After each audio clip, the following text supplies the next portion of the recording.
अस्सलाम वालेकुम, welcome to our YouTube channel. कैसे हैं आप सब। आज हम पाक 3 का क्विज नंबर 1 सोल्व करेंगे। तो अगर आप हमारे चैनल पर न्यू है तो चैनल को सब्सक्राइब लाजमी कर दीजिएगा, ताकि अगर मैं नेक्स्ट कोई क्विज की वीडियो अपलोड करती हूँ या कोई भी असाइनमेंट वगैरह तो उसका नोटिफिकेशन सबसे पहले आपको मिल सके।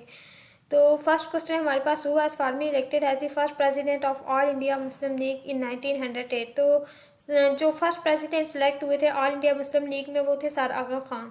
तो ये एमसीक्यूज आप कोशिश किया करें, इसको समझ के किया करें, बिकॉज ये मिड टर्म में भी रिपीट हो जाते हैं। वार ऑफ इंडिपेंडेंस को कब रखा गया था? तो वार ऑफ इंडिपेंडेंस 1857 में हुई थी। इसका आंसर नहीं लगा हुआ, लेकिन इसका करेक्ट आंसर ये है 1857।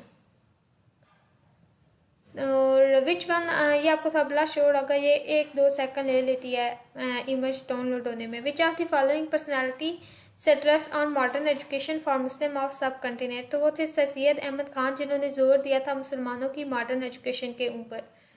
उसके बाद which one of the following personality, जिन्होंने डिस्क्राइब किया है कि India is beautiful bright blessed by two attractive wise the Hindus and the Muslim. तो अल्लामा इकबाल ने इस लाइन को डिस्क्राइब किया था। How many Muslim leader participated in Shimla deputation to represent their demands. तो कितने मुस्लिम लीडर ने शिमला डेपुटेशन में प्रेजेंट हुए थे? तो वो थे 35। Who was the Viceroy of India during the partition of the Bengal in 1905? तो Viceroy of India थे बंगाल के 1905 में, वो थे लॉर्ड कर्जन थे। जब बंगाल की पार्टीशन हुई थी तो जो इंडिया के वाइसराय थे वो कौन थे? Lord Curzon. Which Mughal empire granted the trading rights to East India Company. तो कौन से मुगल जहांगीर ने राइट दिया था ट्रेडिंग का ईस्ट इंडिया कंपनी में? तो वो थे एम्पायर जहांगीर। तो ये आपने इसको ना याद रखने। When did British government revoke the status of the partition of Bengal? तो 1911 में। ये डेट्स वगैरह आपने अच्छे तरीके से याद करने, बिकॉज उसमें कंफ्यूज हो जाता है।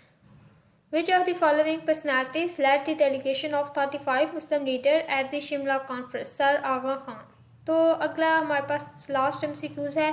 When Urdu Hindu controversy emerged in the subcontinent 1867। तो 1867 जो है इसका करेक्ट आंसर है। बाकी थैंक्स फॉर वाचिंग वीडियो। इंशाल्लाह नेक्स्ट वीडियो अगर कोई कुछ आया आपका तो मैं कोशिश करूँगी, टाइम हुआ तो मैं ज़रूर अपलोड करूँगी।